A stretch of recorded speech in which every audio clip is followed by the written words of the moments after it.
Subscribe कीजिए तेजस education point channel को और बेल आइकन दबाना ना भूलें ताकि मेरी लेटेस्ट एजुकेशनल वीडियोस पहुंच सके आप तक सबसे पहले। Hello dear friends and students, कैसे हैं आप लोग? Hope you all are good. और वैसे तो आपने थंबनेल देख ही लिया है और आप समझ चुके हैं कि आज हम किस टॉपिक को डिस्कस करने वाले हैं। जी हाँ, हम डिस्कस करेंगे एक न्यू सीरीज को जो कि क्लास 12 और हमारे जो कॉम्पिटिटिव एग्जाम के बच्चे हैं उनके लिए बहुत ज़्यादा इम्पॉर्टेंट होने वाली है। और जैसा कि आपको पता ही है कि हमारे बोर्ड एग्जाम जो हैं वो शुरू होने वाले हैं, तो रेगुलर बेसिस पर यहाँ पर हम क्लास 12 के लिए चैप्टर वाइज एमसीक्यू क्वेश्चंस को डिस्कस करेंगे और डेली आपको यहाँ पर एक चैप्टर का एमसीक्यू फॉर्मेशन के अप्रोक्स 40 क्वेश्चन जो कि इम्पोर्टेंट है और आपके अपकमिंग एग्जाम में आने वाले हैं उन्हें डिस्कस करेंगे। और जो भी क्लास हम यहाँ पर लेंगे उसका पीडीएफ जो है वो आपको हमारे टेलीग्राम चैनल पर मिल जाएगा, जिसका लिंक मैं नीचे डिस्क्रिप्शन में दे दूंगा। और अगर आप न्यू है इस चैनल पर तो प्लीज चैनल को लाइक करें, सब्सक्राइब करें और अपने फ्रेंड्स और फैमिली के साथ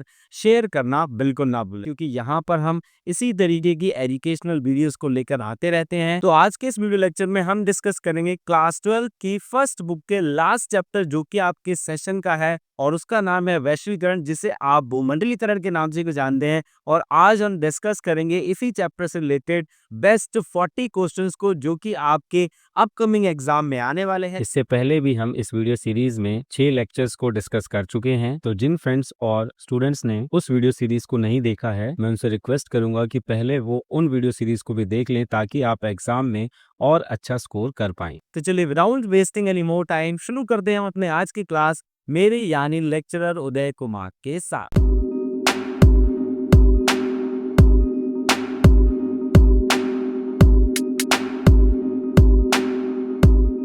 चलिए क्विकली चलते हैं पहले क्वेश्चन की तरफ। और यहाँ पर हमारा पहला क्वेश्चन है, वैश्वीकरण के संदर्भ में मैकडॉनल्डीकरण का क्या अर्थ है। इसी से रिलेटेड एक और क्वेश्चन है, उसे भी हमने यही रखा है ताकि हमारा जो वीडियो लेक्चर है वो ज़्यादा लंबा ना हो। और अथवा में एक और क्वेश्चन है, मैकडॉनल्डीकरण से क्या अभिप्राय है।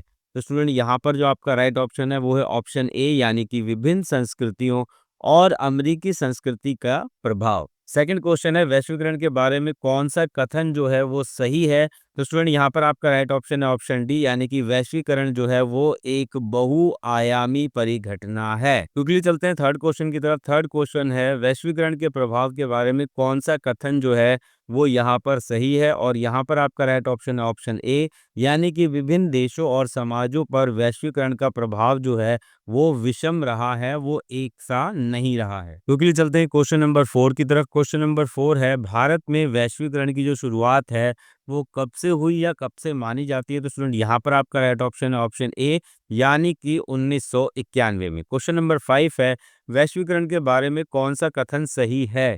तो स्टूडेंट यहाँ पर आपका राइट ऑप्शन है ऑप्शन डी, यानी कि वैश्वीकरण के संबंध में विश्वव्यापी पारस्परिक जुड़ाव है। तो यही आपका राइट आंसर है। क्वेश्चन नंबर 6 है, विश्व के विभिन्न देशों और भागों का परस्पर एक दूसरे के नजदीक आना क्या कहलाता है। तो स्टूडेंट यहाँ पर आपका राइट ऑप्शन है ऑप्शन बी, यानी कि पारस्परिक जुड़ाव। चलिए जल्दी से चलते हैं नेक्स्ट क्वेश्चन की तरफ। क्वेश्चन नंबर 7, और यहाँ पर जो क्वेश्चन है वो पहले क्वेश्चन से भिन्न है, क्योंकि यहाँ पर पूछा गया है कि कौन सा कथन गलत है, किसके बारे में, वैश्वीकरण के बारे में। और स्टूडेंट यहाँ पर जो आपका राइट ऑप्शन है वो है ऑप्शन डी, यानी कि वैश्वीकरण के आलोचकों का तर्क है कि इससे सांस्कृतिक समरूपता आएगी। और यही आपका राइट आंसर है। क्वेश्चन नंबर 8 है, वर्ल्ड सोशल फोरम, जिसे हम WSF के नाम से भी जानते हैं, का मुख्य उद्देश्य क्या है। और स्टूडेंट यहाँ पर आपका राइट ऑप्शन है ऑप्शन बी, यानी कि नव उदारवादी वैश्वीकरण का विरोध करना ही वर्ल्ड सोशल फोरम का प्रमुख उद्देश्य है। क्वेश्चन नंबर 9 है,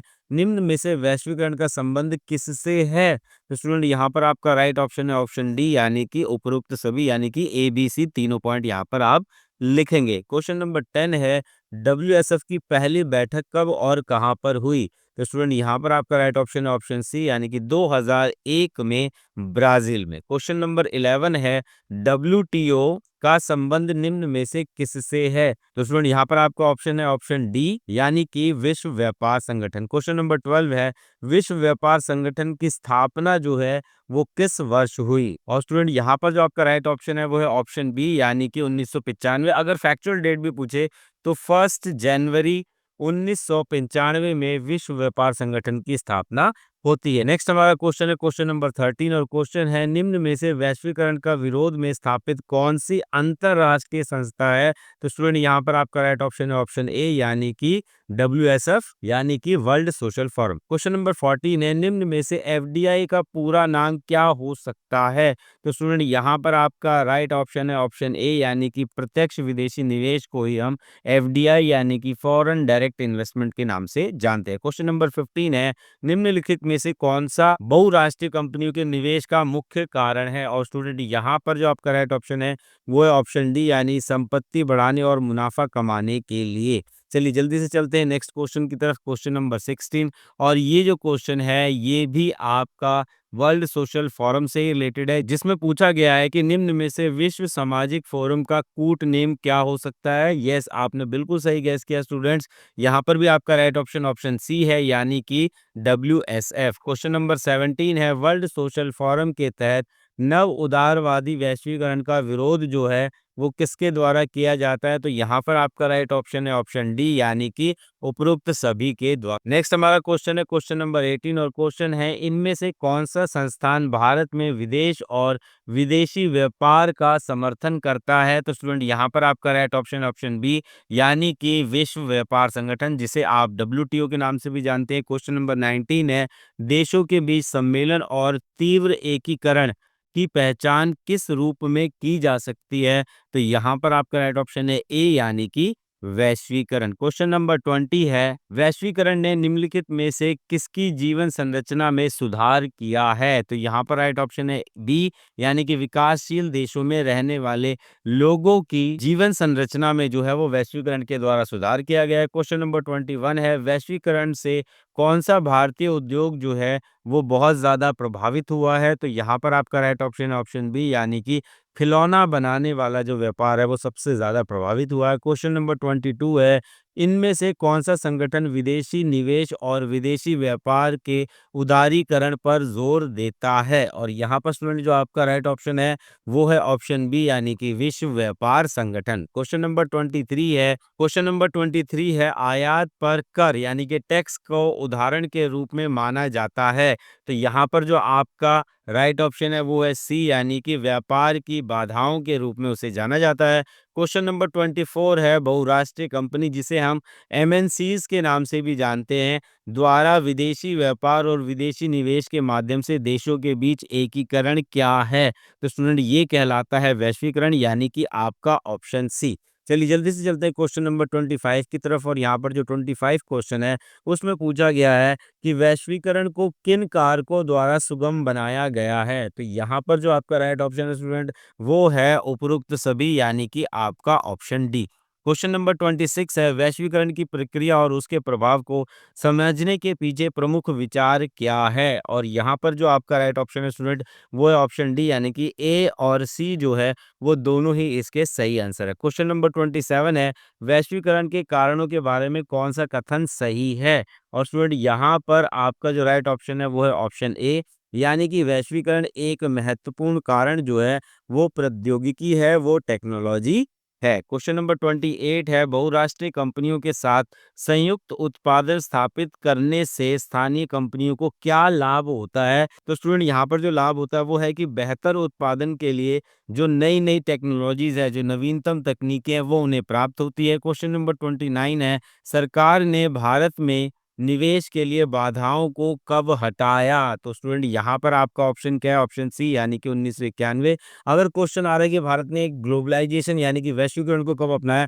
तब भी आपका ऑप्शन यही रहेगा। क्वेश्चन नंबर 30 है एक बहुराष्ट्रीय निगम जिसे हम MNCs के नाम से भी जानते हैं क्या है? और यहाँ पर जो आपका राइट ऑप्शन है वो है ऑप्शन सी यानी कि एक कंपनी जो एक से अधिक देशों में उत्पादन का स्वामित्व या नियंत्रण रखती है उसे ही हम MNCs के नाम से जानते हैं। क्वेश्चन नंबर 31 है वैश्वीकरण का मुख्य उद्देश्य क्या है? तो स्टूडेंट यहाँ पर जो आपका राइट ऑप्शन है वो है ऑप्शन डी यानी कि उपरोक्त सभी जो हैं वो वैश्वीकरण के प्रमुख उद्देश्य हैं। चलिए जल्दी से चलते हैं हमारे नेक्स्ट स्लाइड पर जहाँ पर हम डिस्कस करेंगे क्वेश्चन नंबर 32 को और यहाँ पर हमारा क्वेश्चन है वैश्वीकरण की प्रक्रिया को प्रेरित करने वाला एक प्रमुख कारक क्या रहा है? और स्टूडेंट यहाँ पर जो आपका राइट ऑप्शन है वो है ऑप्शन डी यानी कि उपरोक्त सभी। नेक्स्ट हमारा क्वेश्चन है क्वेश्चन नंबर 33 और क्वेश्चन है बहुराष्ट्रीय कंपनियां छोटे उत्पादकों से सस्ते दरों पर क्या खरीदती है? तो यहाँ पर वो रॉ मटेरियल खरीदती है यानी कि आपका ऑप्शन डी, जिसे हम खनिज अयस्क के नाम से भी जानते हैं। क्वेश्चन नंबर 34 है दुनिया भर में एक दूसरे से संपर्क करने के लिए, तुरंत जानकारी प्राप्त करने के लिए और दूरस्थ क्षेत्रों से संचार करने के लिए किसका प्रयोग किया जाता है? और स्टूडेंट यहाँ पर आपका राइट ऑप्शन है डी यानी कि बी और सी यानी कि मेल और टेलीकॉम और सूचना प्रौद्योगिकी दोनों का ही प्रयोग किया जाता है। क्वेश्चन नंबर 35 है विश्व में कितने देश वर्तमान में विश्व व्यापार संगठन के सदस्य हैं?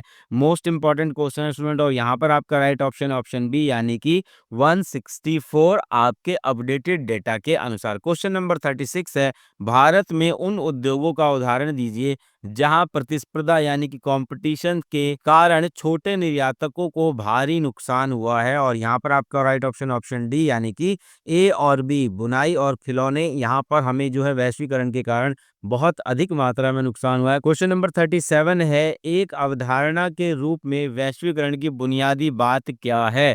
और स्टूडेंट यहाँ पर जो आपका राइट ऑप्शन है वो है प्रवाह यानी कि आपका ऑप्शन सी। नेक्स्ट क्वेश्चन है क्वेश्चन नंबर 38 और क्वेश्चन है वैश्वीकरण के दक्षिणपंथी आलोचक किस प्रभाव को लेकर जो है वो सबसे ज्यादा चिंतित हैं? और स्टूडेंट यहाँ पर आपका जो राइट ऑप्शन है वो है ऑप्शन सी यानी कि सांस्कृतिक प्रभाव। क्वेश्चन नंबर 39 है वैश्वीकरण का मुख्य कारक क्या है? तो स्टूडेंट यहाँ पर आपका राइट ऑप्शन है ऑप्शन डी यानी कि उपरोक्त सभी। और यहाँ पर हमारा लास्ट क्वेश्चन है क्वेश्चन नंबर 40 और क्वेश्चन है वैश्वीकरण का मुख्य उदाहरण क्या है? तो यहाँ पर स्टूडेंट हमारा राइट ऑप्शन है ऑप्शन डी यानी कि उपरोक्त सभी। तो आई होप स्टूडेंट्स आपको ये पूरा वीडियो लेक्चर यहाँ पर बहुत अच्छे से समझ आ गया होगा। इस पूरी सीरीज में हमने आपकी क्लास 12th की फर्स्ट बुक के सातों के सात चैप्टर को डिस्कस किया है। अब इसकी नेक्स्ट सीरीज में हम आपकी सेकेंड बुक के सभी चैप्टर्स के एमसीक्यूज को डिस्कस करेंगे। तो आज के लिए बस इतना ही, मिलते हैं आपसे नेक्स्ट क्लास में जहां पर ये वीडियो सीरीज चालू रहेगी। तब तक के लिए जय भीम जय भारत।